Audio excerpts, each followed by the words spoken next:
Imagine um fofo e pequeno bebê, com cachos macios, grandes olhos castanhos e um nariz fofo de botão. Que adorável! Agora imagine 250 bebês. Excesso de fofura, certo? Então, esse é o número de nascimentos a cada minuto em 2018. Bebês aqui, bebês ali, bebês e fraldas cheias de cocô em todos os lugares. Agora feche seus olhos e imagine o que 130 milhões deles devem parecer.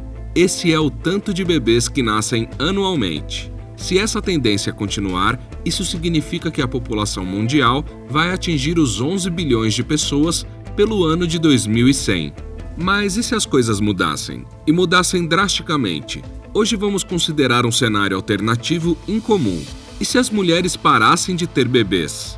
Agora vamos começar com uma retratação. Nós, do espetáculo de infográficos, amamos bebês tanto quanto o pessoal de qualquer outro canal do YouTube.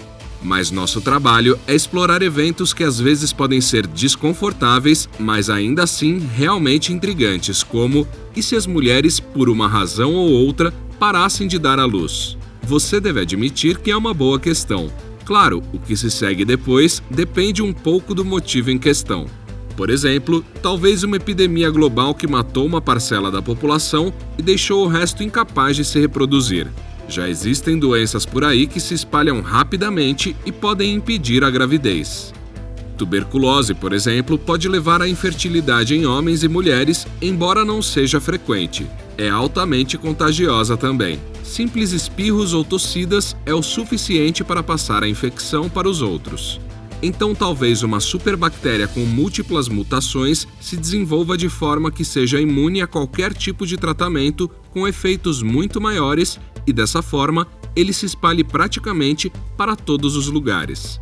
Isso realmente não é muito difícil em consequência do uso exagerado de antibióticos e da produção de espécies resistentes em todos os tipos de doenças, ou a contínua e aleatória ocorrência de mutações.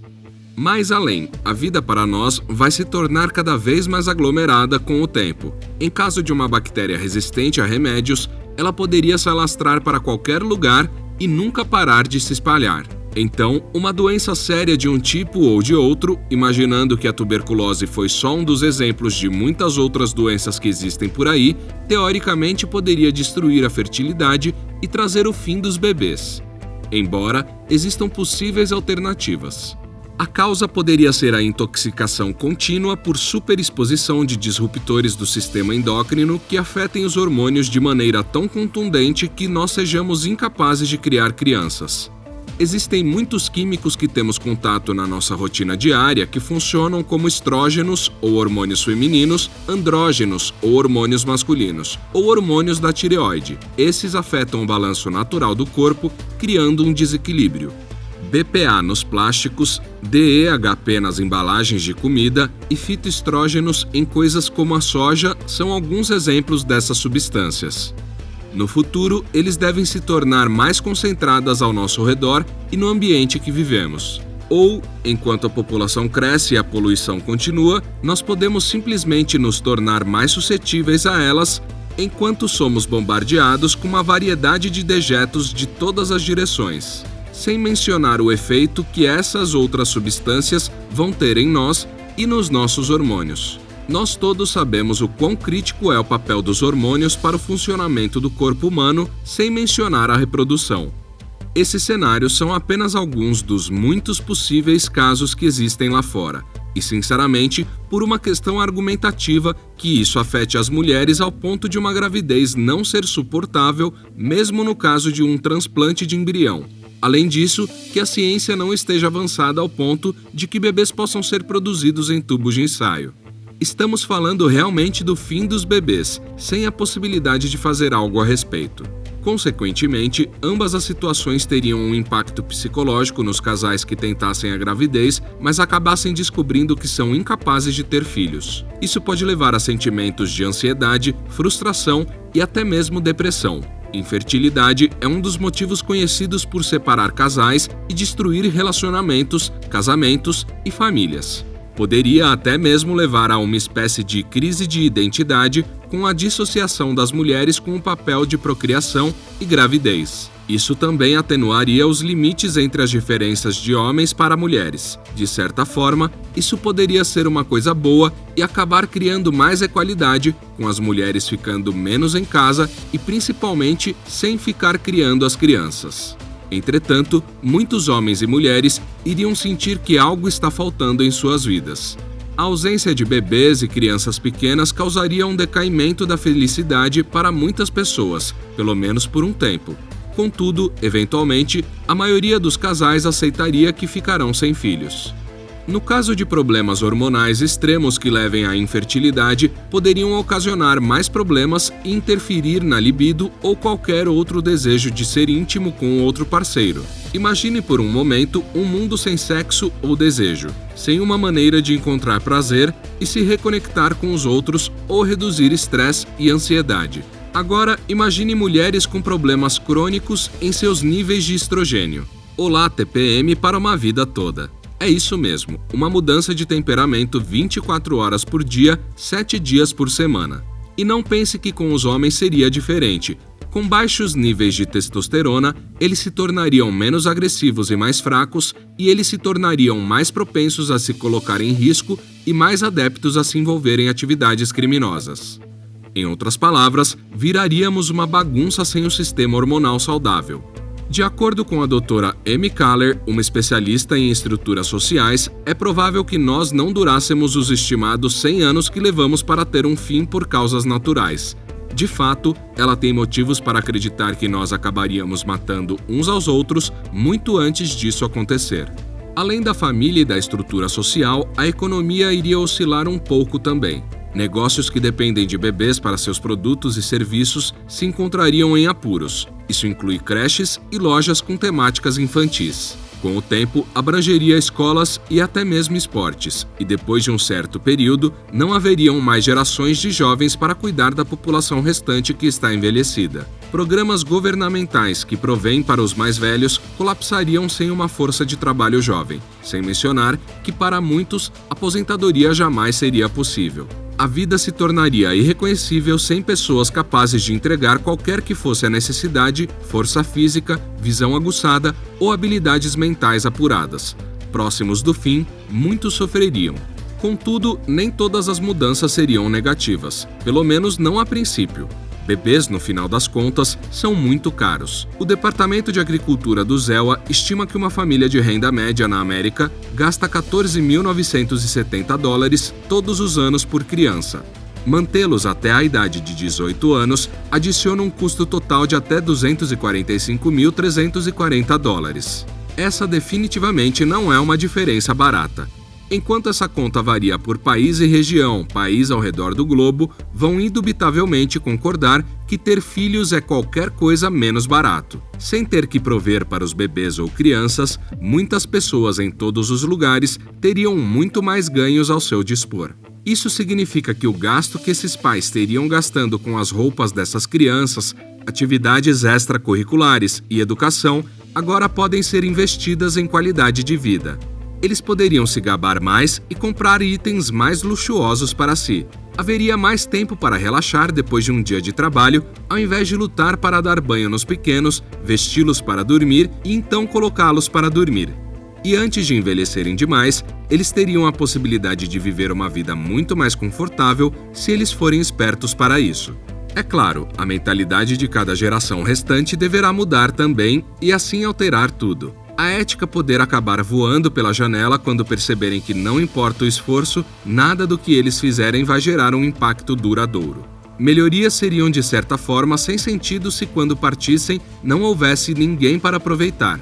Isso vale também para a conservação. Afinal de contas, qual a necessidade de limitar a poluição e o desperdício se todos vão desaparecer em breve? Ainda que alguns considerem o restante dos animais e plantas, outros não os considerariam motivo suficiente para limitar suas atividades. Independentemente das escolhas feitas, após o nascimento dos últimos bebês, em aproximadamente 100 anos ou menos, todas as pessoas morrerão. A humanidade terminará. Cada última lembrança de nós desaparecerá. Então vem a questão do que acontecerá com a Terra, que depende do quanto restar da Terra. A revista Discover examinou a Zona Desmilitarizada, ou ZDM, da Coreia para responder à pergunta sobre o que provavelmente aconteceria na ausência da humanidade e nos anos seguintes. Afinal, a ZDM mal foi tocada pelas pessoas desde 1953. O que por muito tempo atrás era um local de agricultura já não é mais. Os arrozais agora são pântanos e grandes bandos de alguns dos pássaros mais raros que existem prosperam lá. Claramente estão indo bem, se não melhor, na nossa ausência e apagando qualquer impacto que já tivemos lá. No entanto, muitos acreditam que não pode realmente se parecer com a natureza selvagem até 100 ou mais anos depois que os humanos desaparecerem completamente, mesmo da área ao redor. Em outras palavras, as barragens devem se quebrar e os animais devem estar livres para vagar sem intervenção humana de qualquer tipo. Sem humanos em lugar algum, as expectativas são de que os comedores de carne selvagem devorariam a população de animais domésticos e então os cães também desapareceriam com o tempo. Especialistas acreditam que até mesmo os caninos selvagens não possam competir com os verdadeiros predadores selvagens da Coreia. Uma guerra de espécies continuaria então. Os nativos do local estariam em concorrência direta com espécies trazidas de outros lugares. A marca da humanidade de várias modificações genéticas seria perdida com o tempo e os cavalos de raça pura voltariam às verdadeiras espécies selvagens ainda presentes em partes da Mongólia. De 100 a 200 anos, todas as raças fabricadas pelo homem seriam substituídas por espécies originais. Em milhares de anos, a ZDM se pareceria com o mundo como era antes da humanidade existir. As teorias do que aconteceria quando os humanos se fossem ligadas a exemplos da vida real continuam. Acredita-se que as plantas ultrapassariam cidades inteiras, como as antigas ruínas, agora cobertas de selva, após vários séculos do declínio da civilização maia. Isso inclui até os maiores e mais complexos locais já construídos. O pavimento de cimento da cidade de Nova York, por exemplo, logo se romperia e alargaria devido às mudanças no clima das estações. Logo, as plantas começariam a crescer nesses espaços. As espécies de árvores exóticas mais agressivas da região, como a Ailanthus chinesa, causariam erupções nas calçadas e os esgotos estourariam. As sarjetas se encheriam de detritos e os níveis de água aumentariam, formando novos corpos d'água. Os 30 ou mais córregos presentes nos séculos antes da chegada dos holandeses lentamente reapareceriam. Com o tempo, Nova York sofreria o mesmo destino esperado de São Francisco. Ambas ficariam em chamas. São Francisco está ainda mais em risco devido a seus inúmeros edifícios históricos e propícios a incêndios. Mas em Nova York, os incêndios provavelmente ocorrerão após a ignição de inúmeras pilhas de folhas por um relâmpago durante uma tempestade. Sem mencionar que, com o tempo, os para-raios nos edifícios de Nova York enferrujariam e perderiam sua eficácia. Um terremoto também poderia atingir o estado. Caso contrário, as pontes demorariam um período maior de tempo para colapsar. Mas, novamente, nem tudo é ruim. Sem edifícios aquecidos, nosso fim traria o fim da infame e, sob todos os aspectos, a indestrutível barata. Nativas da África, essas pragas não conseguirão sobreviver ao frio do inverno em Nova York sem nós. Ratos também teriam dificuldades em encontrar uma refeição fácil sem a sujeira dos restos humanos para alimentá-los. Como os animais da ZDM, os pombos voltariam à sua ancestralidade. Os metais pesados deixados para trás pelos seres humanos gradualmente seriam decompostos pelas plantas. No entanto, coisas como petróleo ou outros produtos químicos deixariam uma marca mortal por um longo tempo. Há esperança aqui através de precedentes. Uma fábrica de armas químicas em Denver da Segunda Guerra Mundial foi considerada o local mais contaminado na América em 1984. Agora é um refúgio nacional para a vida selvagem. Portanto, embora deixemos para trás vários lembretes sujos de nossa presença, com o tempo, a natureza deve sair por cima no final. Portanto, resumindo, muitas mudanças na sociedade humana aconteceriam se não houvessem mais bebês. Podemos nos tornar mais imprudentes, mas no geral, seremos menos felizes e, com o tempo, ficaremos desamparados à medida que a população envelhece. Podemos aguentar isso por quase um século ou nos separar muito antes, isso dependendo se continuamos ou não envolvidos em atividades sexuais. Espero que não destruamos muito a Terra no processo. Quando tivermos partido, as coisas voltarão a ser como eram antes de virmos. No entanto, isso levará um período bem longo de tempo. Pelo menos, quando formos embora, levaremos algumas baratas malditas junto conosco. Então diga-nos, como você se sentiria se fizesse parte da última geração da humanidade? Deixe-nos saber nos comentários. Obrigado por assistir e, como sempre, não se esqueça de curtir, compartilhar e se inscrever. Vejo você no próximo vídeo.